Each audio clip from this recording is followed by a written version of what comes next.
A man checks his bank balance. It reads $2,014. He doesn't know it yet, but that number just flagged him. Somewhere in a federal database, a system takes note. Not a glitch, not a rumor, a rule. One that's been sitting quietly since 1989. Untouched, unadjusted. While rent tripled. While groceries doubled. While that same $2,000 stayed frozen in time. Now, in 2026, it's back in the spotlight. Congress is arguing over it. Millions of Americans are living under it, and most of them don't even know it exists. This is the story of the number that decides who gets help and who doesn't. Stay with me, because by the end of this video, you'll check your own account differently. Most people have never heard of it. It's not a tax bracket, it's not a credit score. It's a line drawn by the Social Security Administration, called the resource limit. $2,000 for one person. $3,000 for a couple. That's it. That's the ceiling. Go $1 over it and the check stops. Not reduced, stopped. This isn't Social Security retirement. This is a different program called SSI, Supplemental Security Income. Built for people who are older, blind, or disabled. People with little to no other income. People who often can't work at all. For them, that monthly SSI check isn't extra money. It's survival. Rent, food, medication. And the government watches their bank account like a hawk. Every deposit, every transfer, every dollar that crosses the line. Now, here's where it gets strange. That $2,000 limit was set in 1989. 1989. Ronald Reagan had just left office. A gallon of gas cost about $1. Rent for a small apartment averaged a few $100s a month. That number made a kind of sense back then. It hasn't moved since. Not $1. Not for inflation, not for rising rent, not for anything. Meanwhile, the cost of living didn't freeze with it. Rent has more than tripled in most cities. Groceries, healthcare, everything climbed. Except the line that decides who qualifies for help. It stayed exactly where it was, frozen for 37 years. Some economists have run the math. If that limit had simply kept pace with inflation, it would sit above $5,000 today. Instead, it's still $2,000, which means the bar for staying poor enough to receive help has effectively gotten lower every single year. And the people it traps aren't abstract numbers. They're real. An older man living alone, a veteran on a fixed income, someone recovering from a disability that ended their career. Any one of them can lose their entire monthly benefit over a tax refund sitting in their account too long, over a birthday check from a relative, over money they were simply trying to save for an emergency. The system doesn't ask why the money is there. It only asks how much. And in 2026, that question is about to matter more than ever. To understand why this matters now, you have to go back to how the rule was built. In 1972, Congress created SSI, a safety net for Americans who couldn't work due to age, blindness, or disability. The idea was simple. If you have almost nothing, the government helps you get by. But almost nothing needed a number. So lawmakers set a resource limit, a ceiling on how much you could own and still qualify.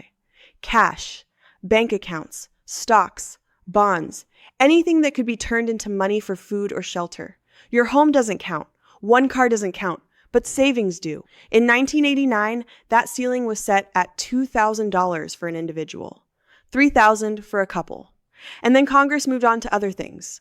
No one built in an inflation adjustment. No formula to keep it current. Just a number frozen in place while the rest of the economy kept moving. Compare that to other parts of Social Security. The earnings limit for workers gets adjusted almost every year. The taxable maximum goes up with wages. Cost of living adjustments raise monthly benefit checks to match inflation. Every part of the system moves, except this one. The resource limit sat there through 9 different presidents. Through the rise of the internet, through 2 housing bubbles, through a pandemic that changed how the entire country saved and spent money. Untouched. By the time you reach 2026, the math has become almost absurd. If you inherited a modest amount from a parent, you could lose your benefits. If your tax refund landed in your account and stayed there past a certain date, you could lose your benefits. If a family member sent you money to help cover a medical bill, you could lose your benefits. The rule doesn't care about intent. It only cares about the balance on a single day. Cross the line, even briefly, and the Social Security Administration can suspend your payments. Sometimes for a month, sometimes longer. And getting reinstated isn't always fast.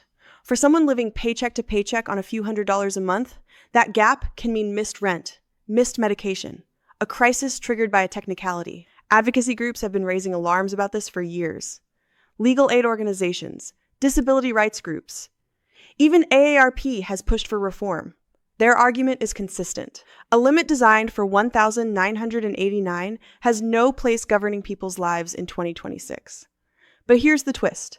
Fixing it isn't as simple as flipping a switch, because raising that number means recalculating who qualifies for a program that already serves millions of people.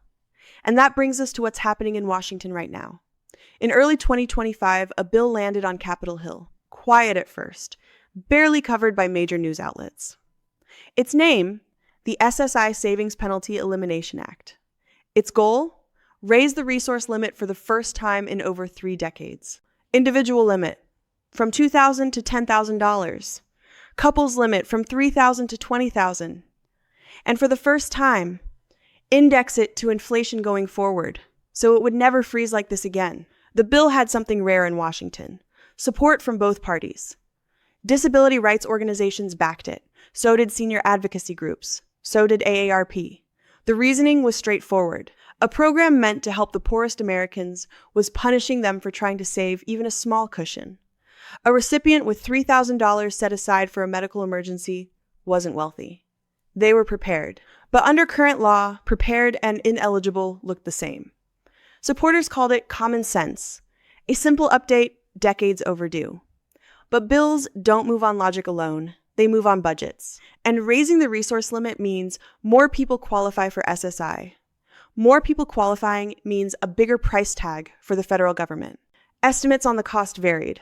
Some analysts placed it in the billions over a decade, enough to make some lawmakers hesitate, especially with the federal deficit already a flashpoint in Washington.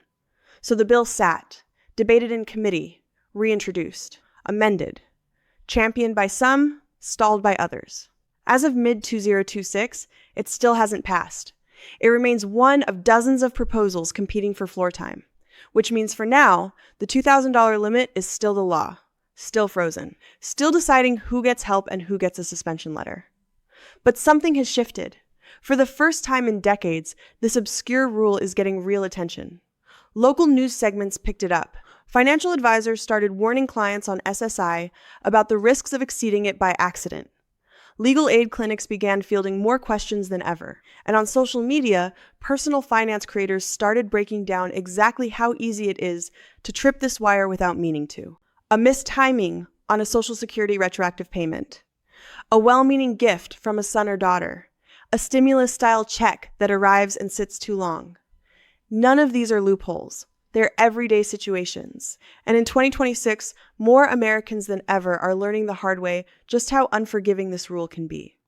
To understand how this plays out in real life, you don't need a hypothetical. You need a Tuesday. An ordinary man, 71 years old, living alone in a 1-bedroom apartment. On SSI because of a spinal injury from decades of manual labor. His monthly check barely covers rent and food. No savings, no cushion, just enough to get by. Then, his brother dies. He inherits $4,000. Not a fortune, barely enough to cover a funeral, let alone build a future. But the moment that money lands in his account, he's over the line. He doesn't spend it right away, he's grieving, he's not thinking about federal resource limits, he's thinking about his brother. 30 days later, a letter arrives. His benefits are suspended, retroactively. He now owes the government money back. Money he's already spent on rent.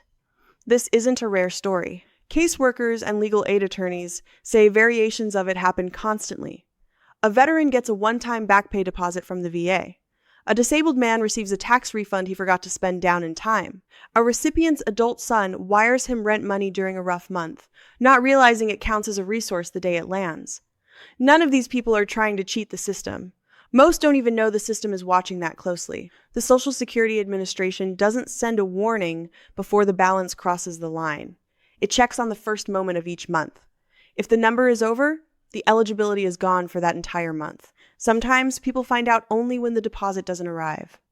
Then comes the appeal process, paperwork, waiting periods, sometimes weeks without income while the case gets reviewed. For someone with no other financial safety net, that gap isn't an inconvenience, it's a crisis. Miss a rent payment and eviction proceedings can start. Miss a medication refill and a health condition can spiral. There's a second layer to this most people never see, the overpayment clawback. Once SSA flags an account, it doesn't just cut the current check. It can reach back and demand repayment for every month the recipient was technically over the limit, even if that money is long gone. Legal aid organizations say this is the quiet, invisible cost of a limit that never adjusted for modern life. Not a scandal, not a conspiracy, just an old number, still enforced with full force in a country where the value of a dollar has changed dramatically since it was written into law.